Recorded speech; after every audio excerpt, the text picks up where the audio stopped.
Inside a sealed boardroom on the 42nd floor, Lauren Whitmore slid a termination letter across the table and laughed without warmth. No explanation, no warning, no second chance. Just 7 words aimed straight at Nathan Cole like a verdict. "You're finished. Don't come back here again." The room went still. Executives looked away. But what no one in that room understood was this: only minutes earlier, Nathan had spotted something they had all missed, something worth billions, and her cruelty had just set the entire game in motion. Nathan Cole had spent 11 years inside Whitmore Global before the morning everything broke. He knew the logistics network better than anyone on the executive floor, tracked the numbers most directors ignored, and had a habit of disagreeing quietly when the data pointed the other way. That habit had a cost. In a company built around the personality of one woman, being right was not the same as being safe. Lauren Whitmore ran her tower on Park Avenue the way a general ran a siege. Every department reported directly to her. Every contract passed through her office. Every decision that might affect the quarterly number landed on her desk within the hour. Investors called her brilliant. Board members called her difficult. Her employees, when they were honest behind closed doors, called her something colder than either of those words. 2 things in particular had made Nathan dangerous to her, long before anyone in the building realized it. The first was a 12-page analysis he had walked into a senior planning meeting 9 months earlier, showing that a major acquisition target had inflated margins and was about to lose its federal subsidies. He had said it plainly without drama in front of the board. Lauren had thanked him in public and stopped inviting him to meetings in private. The acquisition went through anyway. 6 months later, the subsidies collapsed exactly as he had predicted, and a quiet 9-figure write-down followed. The second was a request he had declined. 3 months before his dismissal, he had been asked to prepare a briefing that would supply the underlying data for a coordinated press effort against a rising regional competitor. The work was routine on paper. The purpose was not. He had sent the request back with a single line about scope and never followed up. He had thought at the time that refusal was the end of the matter. What he did not understand yet was that in Lauren's world, being proven right after the fact and refusing to be useful when asked were not forgotten. They were filed. The morning of the meeting, he was called up 2 hours earlier than the scheduled agenda. The 42nd floor conference room was already full when he walked in. 7 members of the executive board sat along one side. The general counsel sat beside them with a folder closed in front of him. A woman from Human Resources he did not recognize waited near the door. Lauren sat at the head of the table with that small, practiced smile she used in press photos. There was no presentation, no performance review on the screen, just the termination letter sliding across the polished walnut surface and the single sentence she had prepared for him. "You're finished. Don't come back here again." Nathan reached out, touched the edge of the paper, and did not pick it up. He looked at her for a long moment. Whatever he saw in her face told him everything he needed to know. This had not been decided that morning. This had been decided weeks ago. Security escorted him out through the service elevator.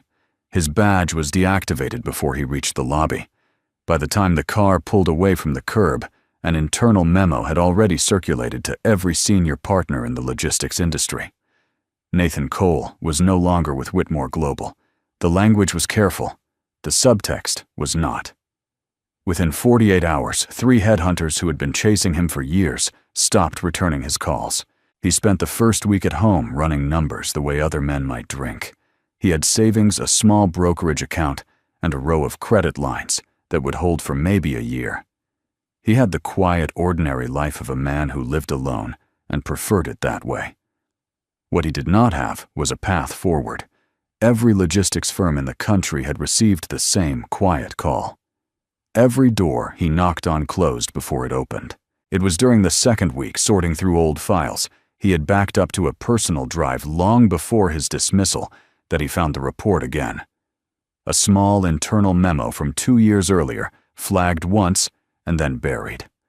A distressed industrial complex in the Ohio River corridor. 63 acres of cracked concrete, and failing warehouses owned by a regional operator who had defaulted on his bonds. Nathan had recommended at the time that Whitmore Global acquire it quietly. Lauren had dismissed the idea in under a minute. The site was too far from their existing hubs and needed too much capital to rebuild. What Lauren had not seen, and what Nathan saw clearly now, was the federal infrastructure bill that had passed 18 months after his original memo. 3 new intermodal rail connections were scheduled for that exact corridor within the next 4 years. 2 interstate widening projects had been approved.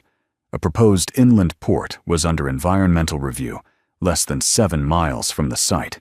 The corridor that had been worthless in 2021 was on track to become one of the most valuable logistics arteries in the eastern half of the country.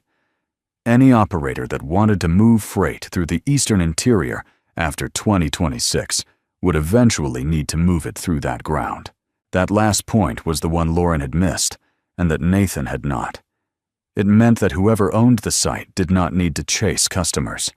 Eventually, the customers would come to them, including in time Whitmore Global itself. The asset was still on the market, still unwanted, still priced as a failed warehouse instead of a future distribution hub. The seller was 6 months from foreclosure and willing to negotiate with almost anyone who arrived with a reasonable offer. Nathan calculated what it would take. Every dollar he had, every line of credit he could pull a partner willing to match him, and roughly 2 years of operating losses before the first rail project broke ground. He sat with the numbers until the sun came up.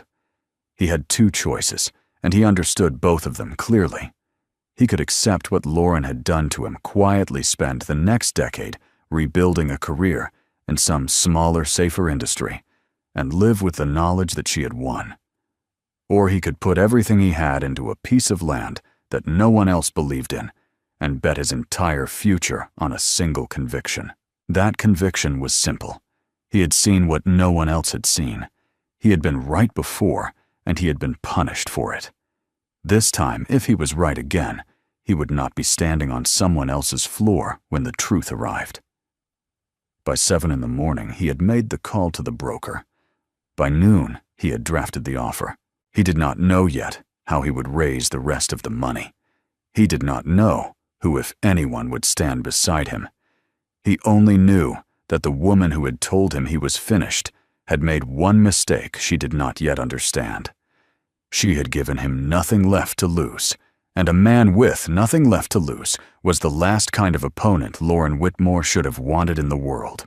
The broker accepted his offer within a week, but closing the deal required capital Nathan did not have. He had liquidated what he could and pulled every line of credit available to him. It wasn't enough. The remainder needed a partner who believed in infrastructure timelines longer than most investors could tolerate, and who would not take a phone call from Lauren Whitmore as a warning against doing business with anyone she had touched. There was only one man Nathan could think of. Harold Bennett had built his fortune in the 1980s, acquiring rail yards and cold storage facilities when the rest of the industry was chasing containerized shipping. He was 71 years old, semi-retired, and famously difficult. He had also been one of the few private investors Lauren had never been able to intimidate. Nathan called his Connecticut office, was refused twice, and on the 3rd attempt was told to fly out that Friday at 10 in the morning. The meeting lasted 40 minutes. Nathan walked Harold through the federal bill, the rail connections, the environmental timeline on the inland port, and the foreclosure position of the current owner. He did not oversell. He did not promise returns inside 3 years. He laid the evidence on the table and waited. "You're asking me to bet against Lauren Whitmore publicly," Harold said at the end, reading the last page of the memo twice before setting it down. "You understand what she does to people who embarrass her?" "I understand better than most," Nathan replied. Harold studied him for a long moment. Then he opened a drawer, pulled out a pen, and wrote a number on the back of Nathan's own document. $8 million. Combined with Nathan's own capital, it was enough to close the purchase, hold the asset for 18 months, and begin the first phase of structural repair. Harold did not shake his hand when Nathan rose to leave. He only said, If you're wrong about the corridor, we both go down. If you're right, she does. They broke ground on a cold Tuesday in early March. What Nathan found inside the warehouses was worse than the inspection reports had suggested. 2 of the 6 primary structures had compromised roof systems. The rail spur connecting the complex to the main line had been decommissioned without notice 4 years earlier. The electrical grid on the eastern side of the property failed its first certification test. Every week, a new line item appeared on the budget that had not existed the week before. The contractors who agreed to work with him were second tier. The best regional firms declined quietly without explanation. One of them, a construction group he had used twice before while he was still at Whitmore, sent a short letter saying their schedule was full for the year. Nathan knew what it meant. The same calls that had ended his career in Manhattan were still being made now in different cities to different men about a different kind of problem. He had no anchor clients. He had nothing to put on a brochure. He spent the spring driving a rental car between mid-sized warehouses, meeting with freight forwarders who had never heard his name pitching storage and cross-dock services on month-to-month terms. He signed a $30,000 contract with a regional grocery distributor. He signed another for $18,000 with a furniture importer. He hired a skeleton crew of 12 men, mostly local, most of whom had worked the old warehouses under the previous owner. By the end of the 4th month, operating losses had consumed nearly 1/3 of Harold's investment. Nathan had not drawn a salary since the firing. He ate at the site. He slept in a modular office trailer 3 nights a week to save the driving time. Harold called on the 1st of each month, reviewed the numbers, and said very little. The only thing keeping them both in the game was the timeline on the Federal Rail project, which was still holding. By the end of the 8th month, something changed. The cross-dock service he had built around a handful of small clients started running at 86% capacity. His turnaround times measured against regional benchmarks came in 31% below industry average. He had written a proprietary scheduling system during the evenings in the trailer. He had trained his 12-man crew into 28. A mid-tier retailer signed a 2-year agreement at the beginning of the 10th month. A pharmaceutical distributor signed a 3-year deal 4 weeks later. The complex still looked from the highway like a ruin. Inside, the numbers were beginning to tell a different story, one Nathan had believed from the start, but no one outside his crew had seen. The turn, when it came, was not a coincidence. It was the exact consequence of what he had been betting on from the beginning. The same federal infrastructure program that had made his site valuable also made Whitmore Global's existing eastern footprint obsolete. Their main corridor hubs were being bypassed by the new rail lines. Their trucking network was tied to interstate segments that were about to be widened and rerouted. To stay relevant in the East, Whitmore Global had to push into the corridor where Nathan's assets sat. Not wanted to. Had to. Her own executives had reached that conclusion before the second rail project was announced. Lauren had pushed the expansion timeline forward, thinking she could find any partner on the corridor other than him. The first outside notice came from a trade publication that ran a small column on emerging logistics operators in the Ohio region. His name appeared in paragraph 4. 3 days after that column ran, he received a phone call from a woman named Carolyn Reyes, director of strategic sourcing at a national retailer he had competed against for years. She had a simple question. Could he handle 80,000 square feet of dedicated capacity for their Northeast expansion? Available inside 6 months, he could. What Nathan did not know, and what Caroline did not say, was that her retailer was only one of several companies now circling the same ground. Inside Whitmore Global, a junior analyst named David Ortiz had pulled capacity data from every independent operator within a 100-mile radius of the new rail projects. The analysis was routine. The results were not. Nathan's site ranked first on 6 of the 7 criteria. It ranked first on price. It ranked first on turnaround. It ranked first on projected expansion capacity. David flagged the anomaly, copied his immediate supervisor, and went home that night thinking he had done good work. By the following morning, word had reached the executive floor. a logistics asset that Whitmore Global had specifically declined to acquire 2 years earlier, that Lauren Whitmore had personally killed in a meeting, was now the top-ranked independent partner for the one expansion push her own strategy team had described as non-negotiable. And the man running it was the same man she had thrown out of the building with a single sentence. The executive floor did not panic. It froze. Nathan's name was not supposed to appear on any internal document ever again. That was understood. Yet the numbers were the numbers. A senior vice president named Margaret Hollis walked the report into Lauren's office, personally closed the door behind her, and explained carefully what had happened. Lauren read the first page. She read the second page. She did not read the third. "Find a different partner," Lauren said. Margaret held her ground. "The data doesn't support that, and we don't have a second option that keeps us on schedule." "The data doesn't make the decision," Lauren replied. "I do."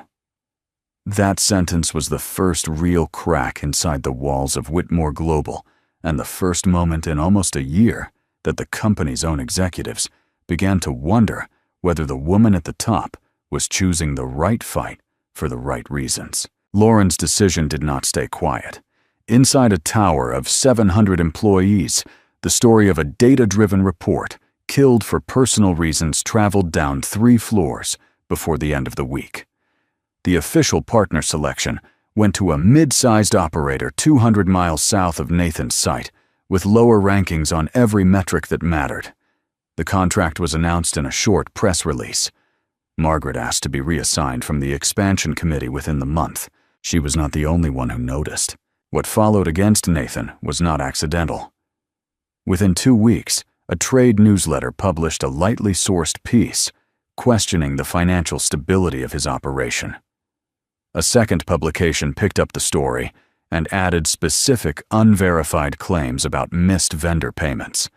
A third ran a longer piece implying that his contracts were being subsidized by a single undisclosed investor whose motives were political rather than commercial. None of it was true. All of it moved. Nathan understood the shape of the campaign within the first 48 hours. The sources were different. The cadence was not. He had seen Lauren do this from the inside to 2 other competitors during his time at Whitmore. He knew how the calls were made, which consultants placed them, and which public relations firm in Chicago handled the delivery. He knew because 3 months before his dismissal, he had been the one asked to prepare the underlying briefing for exactly this kind of operation. He had refused. That refusal, he now understood, had been the moment his file was closed upstairs. The grocery distributor who had signed one of his earliest contracts called first. They needed 30 days to review his balance sheet before renewing. The furniture importer followed, asking for the same. Caroline Reyes did not call him at all. She called Harold Bennett. By the end of that week, 3 contracts were on hold, 1 was canceled outright, and Nathan's monthly projections dropped by almost 40%. Harold flew out to Ohio on a Sunday. They walked the property together in the late afternoon. Harold did not raise his voice. He never raised his voice. He simply said that the investment was now exposed in ways neither of them had modeled, and that if Nathan could not stabilize revenue inside the next 90 days, Harold's other partners would force him to write down the position. "I understand," Nathan said. "I'm not asking you to understand," Harold replied. "I'm asking you what you plan to do about it." Nathan had 90 days. He had a facility running at half the capacity it needed, a reputation being eroded in publications he could not answer through, and a primary investor whose patience was measured in financial quarters rather than personal loyalty. The best logistics professionals in the region still would not return his calls. 2 of his own men he had personally hired quietly took positions elsewhere during the 2nd month of the smear campaign. He did not blame them. He did not replace them. In the 6th week after the first article, the mid-tier retailer that had signed a 2-year agreement exercised an early termination clause. Their stated reason was internal restructuring. Their actual reason had arrived by phone from a consultant in Chicago. The pharmaceutical distributor delayed its first shipment, then delayed it again. A fourth trade publication ran a piece calling his site a cautionary tale without naming him, then describing him in enough detail that no reader could miss who was meant. On the last Friday of the second month, his operations manager brought him the weekly numbers in person, rather than sending them by email. The site was losing money at a rate that would exhaust Harold's reserve inside 60 days. Payroll was intact through the following pay period and no longer. 2 of the secondary structures still required repair work that had been budgeted 6 months earlier and never begun. Nathan read the report without expression and signed it. That night, he stood alone on the loading dock of the main warehouse long after the last truck had pulled out. The corridor was quiet. The highway beyond the fence hummed at a distance. He thought about the 42nd floor conference room. He thought about the sentence Lauren had prepared for him almost a year earlier. He thought about how patient she had been, and how little patience anyone in his position was ever allowed. Everything she had said that morning appeared from where he was standing to be coming true. The industry had closed around him. The money was running out. The woman who had told him he was finished was about to be proven right on the only timeline that mattered to the people who kept score.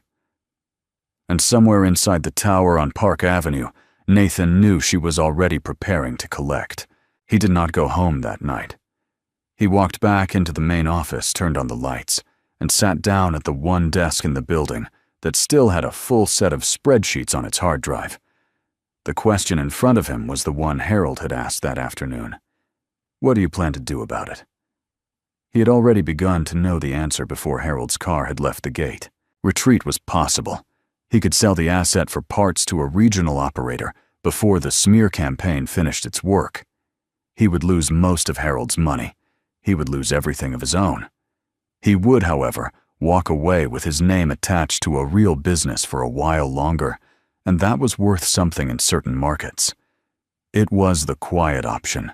It was the one Lauren expected. The other option was harder to describe cleanly.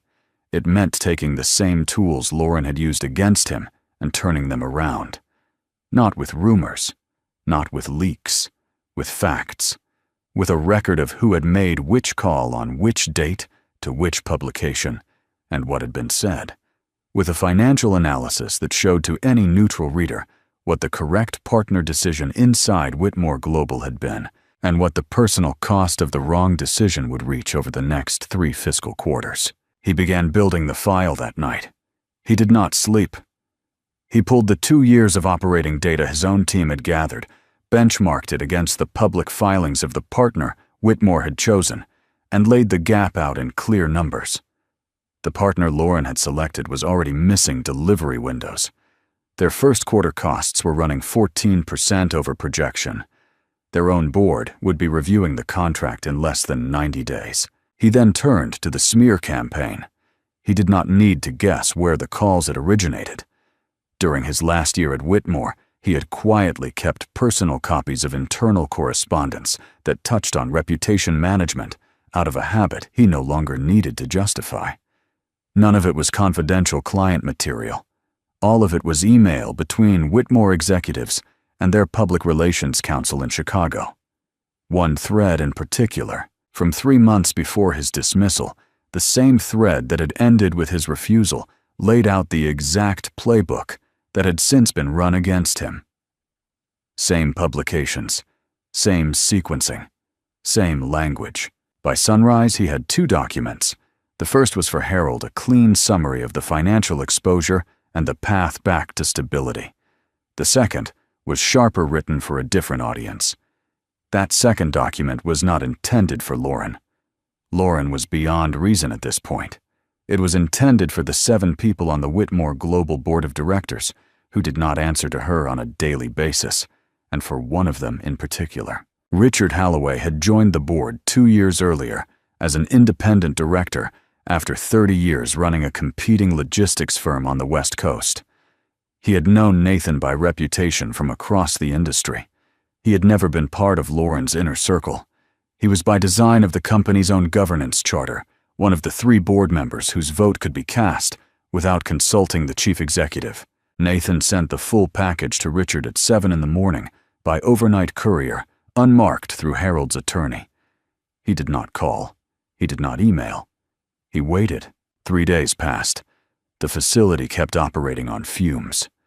On the 4th day, Richard called Harold directly.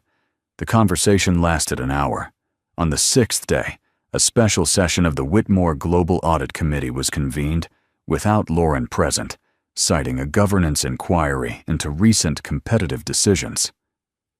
By the 8th day, the full board had reviewed Nathan's materials, the comparison financials on the chosen partner, and the email chain from 3 months before his dismissal. On the 10th day, Nathan received a short formal note from Richard's office. It asked him to be available the following morning in New York at a specific address for a private meeting regarding a matter he was already familiar with. The address was the tower on Park Avenue. The floor number was 42. He flew in that night. The boardroom on the 11th day was arranged differently than he remembered it. The long oval table had been turned so that the head now faced the windows. 7 directors sat along the far side. Richard had a bound report in front of him. The chair at the near end of the table was empty, waiting for Lauren. Nathan was asked to sit along the wall as a witness. Lauren walked in expecting a routine quarterly review. She saw Nathan first. Whatever she had prepared to say when she walked into the room did not come out of her mouth. "You made a partner selection 6 months ago that has cost this company $19 million in avoidable operating losses," Richard said to her, setting the report down without opening it. "You did so against the recommendation of your own analyst, against the recommendation of your own senior vice president, and against documentary evidence from your finance department. I would like to hear your explanation." Lauren's answer was short. "The chosen partner aligned with our long-term relationship strategy." Richard opened the report to a tabbed page. "The chosen partner is going to miss its next delivery milestone by 21 days. I have their own internal memo in front of me. You also authorized a coordinated press effort to destabilize the independent operator that ranked first on your internal evaluation. That operator was your former employee. I have the correspondence for that as well." He turned the page toward her. The top of the sheet was one of her own emails dated 3 months before Nathan's dismissal, instructing the Chicago firm on the exact cadence of trade publication placements. She read it without moving. The hand that had slid the termination letter across the table a year earlier rested flat on the walnut, this time fingers apart. The room did not need to go further. 2 of the remaining 6 directors followed Richard's line of questioning. A third called for a formal vote of no confidence before the meeting ended. By the time Lauren left the building that evening, she had been suspended from the role of chief executive, pending a full governance investigation. A senior deputy was installed as interim. A forensic review of competitive decisions going back 18 months was authorized by unanimous vote. Nathan did not speak during the meeting. He did not need to. On his way out, he walked past the chair Lauren had risen from. He did not look at it. He had come to the tower one more time for a single reason, and that reason had been accomplished the moment he sat down along the wall instead of standing in front of the table. The story broke in 2 business publications the following morning. The industry read it twice. The most telling detail to anyone paying attention was not Lauren's suspension. It was the quiet announcement 3 pages in on the second publication that a national shipping conglomerate unaffiliated with Whitmore Global had just signed a 7-year strategic partnership with an independent logistics facility in the Ohio River Corridor. The operator's name was mentioned only once, toward the end: Nathan Cole. The conglomerate had been watching his numbers since the trade publication piece 8 months earlier. They had waited quietly to see whether the facility could survive the pressure now being publicly documented. Once the board action inside Whitmore made the shape of that pressure clear, their decision became straightforward. A representative flew out to Ohio the day the news broke. The contract was drafted within a week. It anchored Nathan's operation with a volume commitment that dwarfed every contract he had held before, at terms that allowed him to hire back his lost crew and finish the structural repairs inside a single quarter. Harold Bennett did not say much when Nathan called him with the news. He simply made the short sound he made when a long trade finally cleared and told Nathan to come out to Connecticut for dinner when the paperwork was signed. The 3 contracts that had been placed on hold during the smear campaign returned one by one over the following month. Caroline Reyes was the first to call back. She did not apologize. She did not need to. Nathan signed her paperwork the same week. 2 people from inside Whitmore reached out to Nathan during that same stretch. Margaret Hollis called from an airport on her last day at the company, said a single sentence that sounded like an apology, and was not, and asked whether he was hiring. He told her to come see him. She did 2 weeks later and ran the operations side of his company for the next 4 years. David Ortiz, the junior analyst, who had flagged the original capacity report, arrived without an appointment on a Thursday morning in spring and asked for 5 minutes.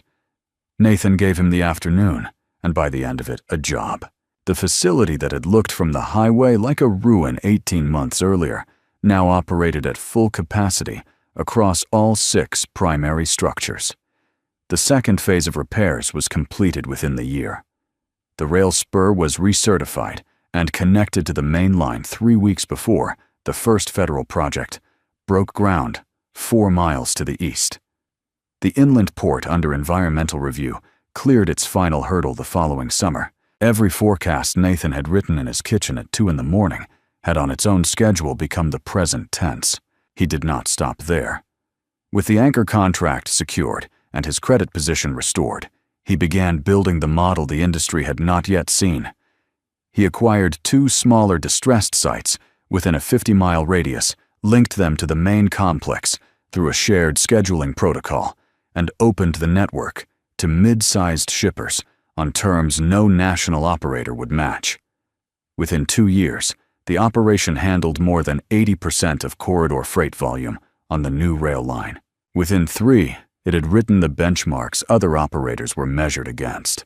By the 4th year, the network spanned 9 integrated sites across 3 states, with a combined workforce larger than the division inside Whitmore Global he had once reported through. He signed a national supply agreement with a major automotive parts distributor that alone exceeded the total revenue of the operator Lauren had chosen as his replacement. He was not the biggest operator in the market.